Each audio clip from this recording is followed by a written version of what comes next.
Hey, what's up? Hello, welcome back to my channel. It's Lex at Lex Reads, and today we're going to talk about all 11 of the books that I've read so far this year. I've been really into haunted house books. Okay, the first book that I read this year is Where He Can't Find You by Darcy Coates. This is a YA thriller horror with a bit of a fun, like, urban legend kind of twist, which I think is really fun to see. So we are following Abby Ward, who is a teenage girl, and we're also following her and her group of friends who live in this town where it's commonplace for people to just up and vanish without a trace, only to reappear some amount of time later, stitched back together in cruel, insane, unnatural ways with red thread, which birthed the town urban legend of the Stitcher. One day, Hope, Abby's little sister, is among the vanished, and when the police don't help, Abby and her friends go on this really intense, very fun hunt, and they have to, like, wade into the darkness and deal with the town's history and legend in order to save her.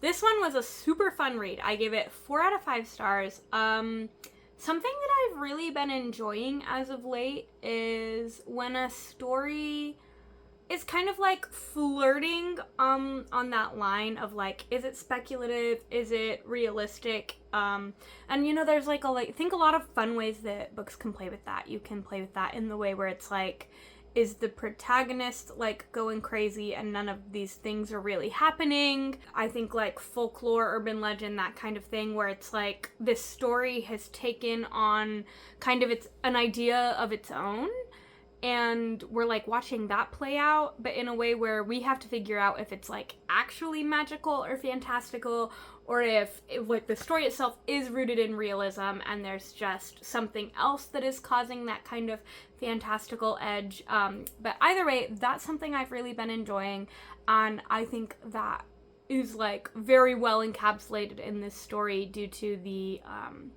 like urban legend, fantastical vibe that you get because of the town. Yeah, I thought it was really fun. Like I said, 4 out of 5 stars. I actually haven't read any 5-star books this year. Maybe I'm just being too mean, to be completely honest. I think we'll see in a couple months if I've gotten nicer, or if this is just my new normal, or maybe I just haven't read a book that I'm absolutely in love with in a minute. Only time will tell. Only time will tell. Alright, the next book that I read is We Used to Live Here by Marcus. What is his last name? It feels like it should be Kliewer. If it were German and it looks German, it would be Kliewer. Marcus Kliewer? Anyway, this book, it felt like this book was all anyone could talk about last year. It was like everyone and their cousin was recommending We Used to Live Here. So this book is following Eve and her partner Charlie. They're a queer couple who are like house flippers, and they bought this beautiful old house and with the intention of like flipping it and reselling it. One day Charlie is gone, and while Eve is like working on the house, there's a knock on the door, and it's a man and his family, and he's claiming that he grew up in the house. So he asks if he can come in and like show his family around, and because Eve is like a little bit too nice, she says yes, even though she's like, oh. And then it spirals out of control from there. So, you know, at first they like aren't leaving for various reasons. Weirder and weirder things start happening. It gets pretty intense by the end. I thought it was a fun read. I also gave this one 4 out of 5 stars. I didn't enjoy this one quite as much as the last one, but I do definitely see why everyone was raving about it. The reason I didn't love this one as much as I feel like everyone else did is because I didn't really like the ending. If you've read the book, you'll know what I'm talking about. If you haven't, I'm not going to spoil that for you in this spoil-free review of the books that I've read. That would be crazy of me. I wasn't a huge fan of the ending, but overall, I do think it's worth the read. I do think it's a really fun book. If it sounds like something that's in your wheelhouse, definitely consider picking it up. The third book that I read this year was Haunt Sweet Home by Sarah Pinsker. And this one is maybe my favorite book that I've read this year. It's like, it's short, it's a novella, and it's like fun and like kind of silly, but it's like still firmly like a thrill, like a mystery, thriller, horror. Like it still firmly exists in that camp, but I don't think it's taking itself too seriously, and I think it's like a little bit sillier. This one's following Mara, who is a girl in her 20s who's feeling a little bit aimless with everything in life, and her cousin gets her a job opportunity working on the set of his TV show. And he's on this TV show, which is basically it's like a home improvement show, like a home makeover show, but it's also like a haunted house spooky ghost show, where basically they're like going into these haunted houses and then making them over. There's like a makeover. So he's like the host of the show pretty much, and she gets a job as the night production assistant. And she ends up doing some really stupid things to create some really good television. And they're like assisting with the scares, basically. But as it goes on, some strange things start happening on set. And one of Mara's creepy new co-workers makes her have to confront the ways in which she has been deceiving both herself and everyone around her. Like I said, it's a novella, so it's like a short read. It's really fun. I listened to it on audiobook, which I really enjoyed. I liked the audiobook. I gave it a 4 out of 5 stars. This one is maybe the one that I'm being a little mean on, in the way that, like, I really, really enjoyed it. And upon reflection, because, you know, I read it a little bit ago, I'm, like, not really sure why I didn't give it 5 stars. It's not too serious. Like I said, it's a lot of fun. I really enjoyed it. I think it's worth a read if that sounds like something you're into. Okay, the next book that I read is titled Famished by Anna Vaught. This is a short story collection centered around the theme of food. This book is not what I was or this collection of stories, I guess, rather. It's like a short story collection. Is not what I thought I was signing up for, and that's maybe on me. I don't think I'm the intended audience for this, and I thought I was, so I was like extra disappointed when I generally didn't like the whole thing. There was one story in it that I really, really liked, and that was Shame. But other than Shame, I just generally didn't like it almost at all. I thought it was going to be more weird, disturbing. I thought it was going to lean a lot more horror than it did. I thought it was going to be, like, uncomfy, maybe, like, a little gross, because there's, like, a food motif. I thought we were going to maybe get some, like, cannibalism as a metaphor for love, or, like, you know, something fun and good. And it really wasn't that. It reads very lit-fic, which is fine. My creative writing professor in college would have eaten that shit up. I'm not a lit-fic girly, historically. Not that I've never liked lit-fic in my life, but I generally, I'm a genre fiction person through and through. And it just, like, really didn't land for me, and I feel bad about it. I gave it 1 star. Oh, no, I gave it 2 stars. I gave it 2 stars because I really loved Shame. And, like, the writing itself is beautiful. Like, I can really appreciate the, like, craftsmanship in the writing. The stories itself just weren't landing for me.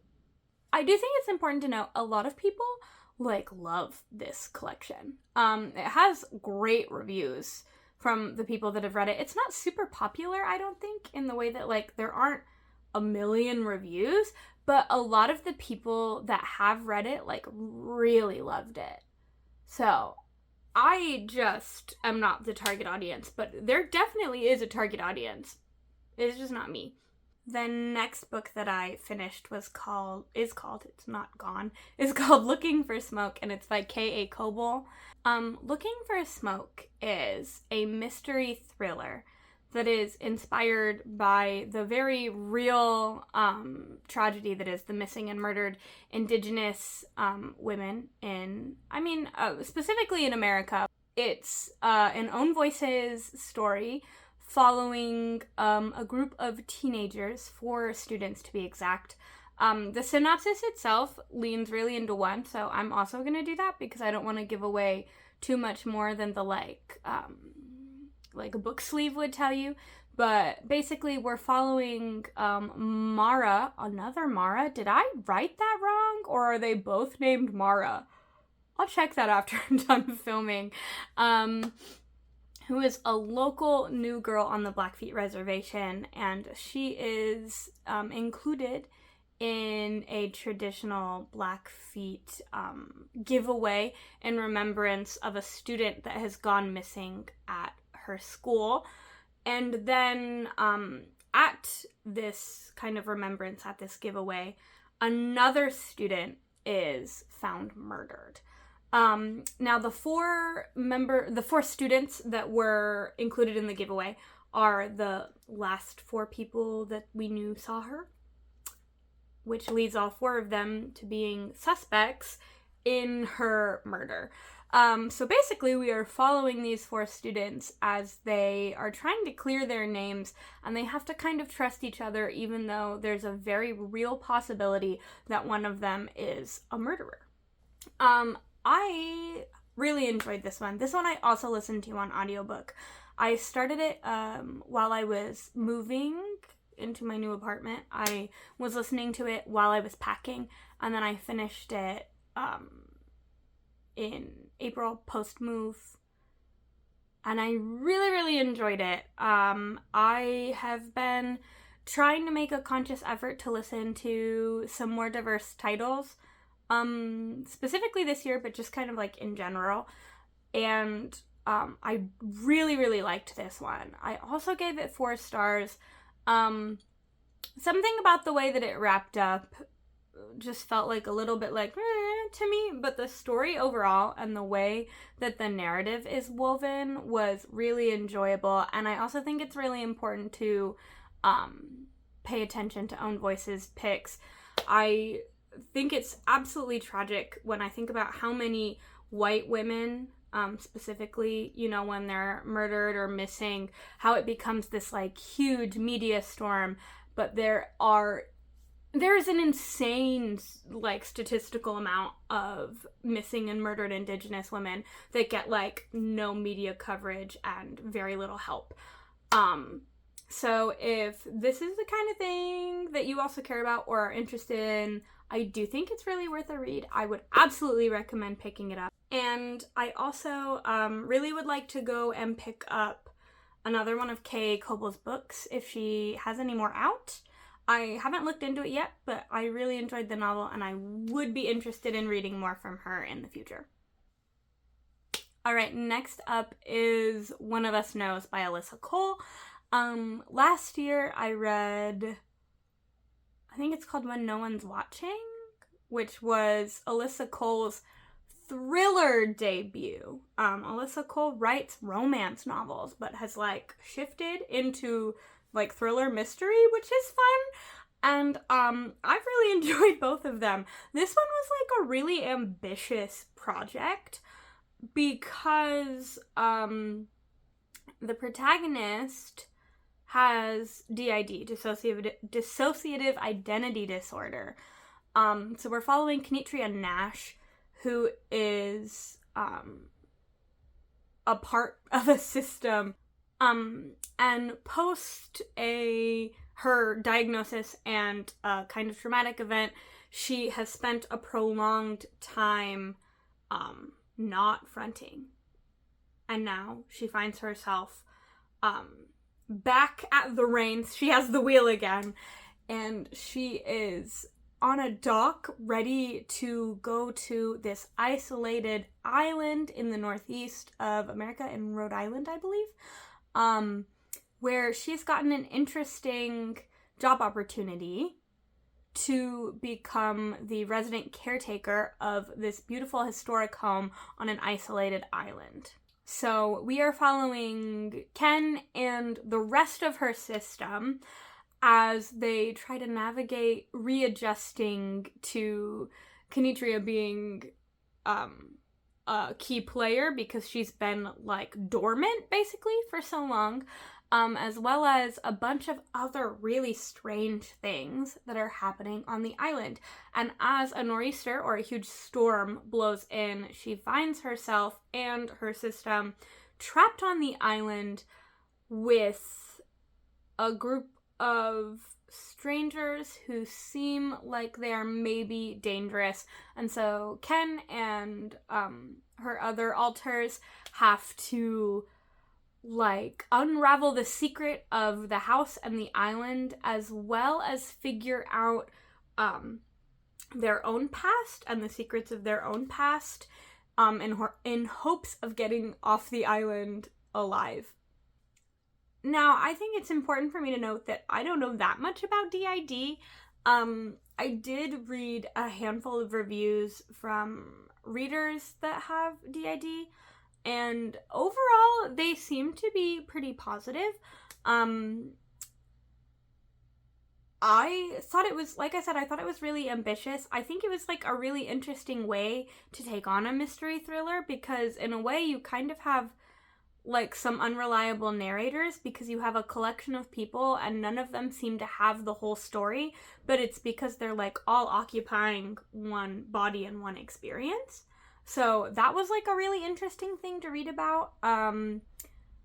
Like I said, it seemed mostly positive. It seems to me like Alyssa did a lot of research on DID and DID systems prior to and while writing the book. I thought the setting was really fun. I thought that the writing was good. I will continue to pick up Alyssa's books as they appear to me, because I think they're a lot of fun to read, and I've really enjoyed both of them. I gave this one 4 out of 5 stars as well. Everything's 4 out of 5 stars, except for when they're not.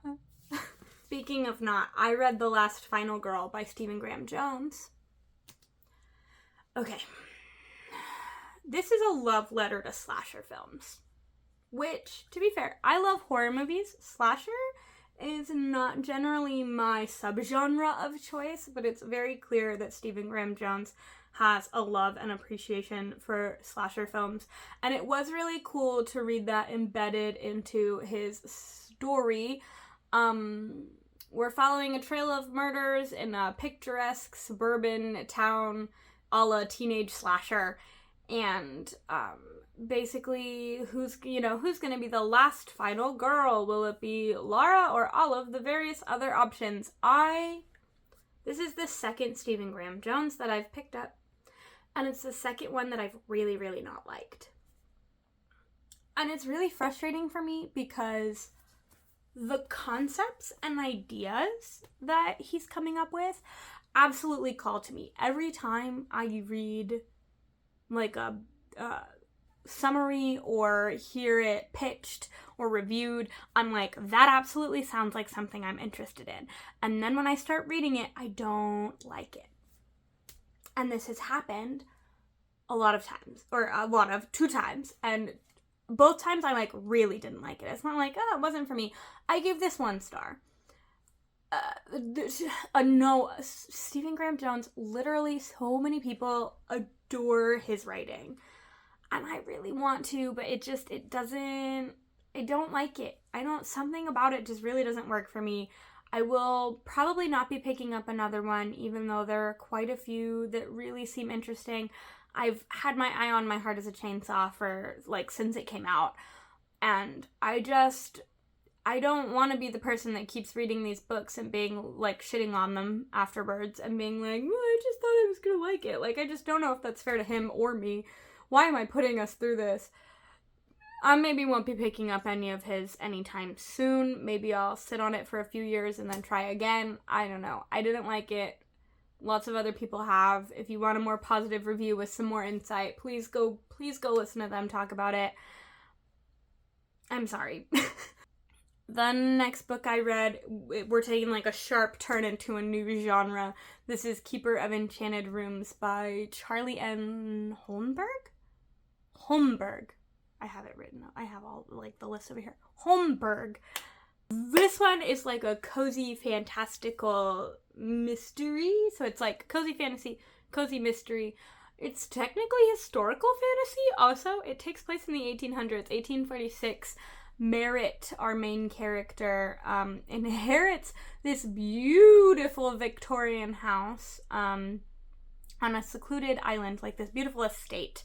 And when he goes to move there, he finds that it is haunted and that he cannot leave. Enter Hulda Larkin, an employee of Biker, the Boston Institute of the Keeper of Enchanted Rooms. I had to do it faster. I was going to get messed up. Which is an institution that exists to help keep magical estates and magical places alive and preserved. So magic is like a well-known common thing in the universe that the story takes place. Hulda moves in, and she and Merritt embark on a journey to figure out the house's history, to help him be able to leave as he pleases, and then also at the same time, something nefarious from Hilda's past is haunting her as well. And it was really fun. This is like adjacent to the kind of thing that I like, and I did really enjoy it. I actually liked it more than I thought I was going to. I read it because about a week ago, I decided that I really, really, really wanted to get all of the badges for the like seasonal Goodreads challenge.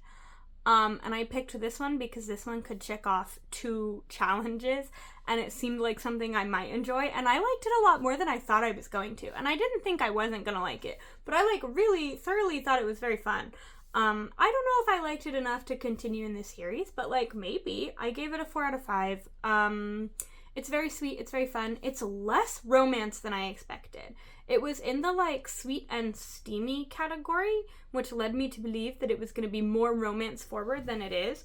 There definitely is a romance there. We are like witnessing that, but it's like definitely not the like A plot of the book. It was fun. I liked it. It was fun and cozy and comforting. I know that I historically don't enjoy historical fiction or fantasy or historical blah blah. Like, I'm not a huge fan of historical romance, historical fiction, historical fantasy. This one, it was very obviously like a historical book. It took place in the 1800s. We had like, they were like taking ships and carriages and blah blah. But because of the fantastical elements, as well as I think just the way that it was set up, I didn't really notice that often until they were like, my corset. And I was like, ah yes, we're just walking around in corsets, things like that. It was really fun. We'll see if I continue on at some point. The next book that I read was The September House by Carissa Orlando. We are following Margaret, which she and her husband Hal bought this stunning old secluded Victorian house for an absolute steal. I'm talking like a total bargain to move in, and then came the hauntings. And so for years, she and her husband are dealing with a collection of various haunting ordeals. The walls drip blood. There's a collection of young prankster ghosts. One of the little boys has got razor-sharp teeth and he will bite. And not even to mention the absolute horror that is existing in the basement. And after 5 years of this, her husband, Hal, has decided he has enough and he up and leaves. Margaret's not going anywhere. She loves it here. This is her house. Her daughter, however, is really upset that her father is literally missing. And is like, well, Mom, if you're not going to find him, I am. Comes to the house. Cue Margaret trying to hide the fact that her house is really haunted from her daughter, whilst September, the most haunted time of the year, rolls on. This book is so unserious. I thought it was hilarious. I saw some, like, really mixed reviews. I think that this is another one of those books where, like, I think it takes a certain kind of horror reader to, like, really appreciate this. Like I said, it's so unserious. I thought it was so much fun. I thought it was hilarious. I was actually, like, verbally laughing out loud pretty regularly. I'm a firm believer that not all horror is scary. So what I mean by that is that sometimes I think the real horror is in the circumstance that characters find themselves in, and I think this is one of those stories. The things that are happening in the house are objectively fucked up. Some of them are really bad. Some of them aren't that bad at all, but some of them are, like, horror show levels of, like, awful. And the way that Margaret is moving through the world is, to me at least, so funny. She's, like, very matter-of-fact, very unbothered by some absolutely awful things. You know, they're, like, calling priests in to exorcise the place, and, like, some crazy, like, batshit crazy things are happening, and she's like, well, dear, sometimes, blah, blah, blah. And it was so funny. I gave it 4 out of 5 stars. I thought it was a really, really fun read. Okay, two more. The next one is called Crying in Mart by Michelle Zaumer. It's a memoir written by Michelle Zaumer, who is maybe perhaps better known as her stage name Japanese Breakfast. And this is a story about grief, and it's devastating. I cried through about 80% of it. I literally would, like, open it and start crying. But there is also a lot of beautiful commentary, some levity. We get some really beautiful moments of Michelle and how she kind of experienced finding her place in the world. She's a half Korean woman. She's half Korean, half Caucasian, I believe. And she grew up in the Pacific Northwest, but she was born in Korea. And, you know, I can imagine that growing up as a mixed race person in a predominantly white area can be really difficult. But I think the thing that must be the most difficult about that is kind of existing simultaneously in two places and in neither, right? Because you're, like, too white to be Korean, you're too Korean to be white. Obviously, you're not too of either to be either, but, you know, like, culturally, it seems to feel that way. That seems to be the, like, reigning opinion of a lot of mixed Korean people whom I've met quite a few of. I live in Korea. I don't know if you knew that. This might be a good time to say that. But I thought it was, like, really interesting to read about that, but also I really enjoyed the way that she explored how her relationship with her mother informed her relationship with herself and the world around her. Her mother, when she was in her 20s, her mother got diagnosed with cancer and passed away. It's, like I said, a devastating story. I sobbed through 80% of it. She did a really good job. It's beautifully written. If you want to sob, it's a good read. And finally, we get to the last book that I've finished so far this year, and that's Lady Tan's Circle of Women by Lisa C. And this is a historical fiction set in 15th century China following a woman physician. She's a doctor of Chinese medicine who faced some unique challenges. She faced those challenges both as just, like, a general woman existing within society in any time period, but especially for her, obviously, in 15th century China, and various things like, you know, her feet binding, arranged marriages. She grew up, like, wealthy, but we also get to see the way that, like, working women are treated and looked at, and we kind of follow her, like, through all of the, like, 4 stages of her life as it was seen at that time in China. I think, like, the large bulk of the story, we see her moving into her family's house, as was tradition and expected of her in this time period. She gets married to a husband that was, chosen for her, moves into his family compound, where she will, like, live for the rest of her life, because he basically, like, toss out the old family, you're, like, you belong to the new one now. And her mother-in-law is, like, very against her practicing medicine, even though she has been training since she was a young girl. But as she grows, we see her grow not only into herself, but also deal with the expectations that are put on her from society, but also how she has found a way to continue practicing. And this was based on a true, like, a real person, which is really cool. Yunxian, I think. Yunxian.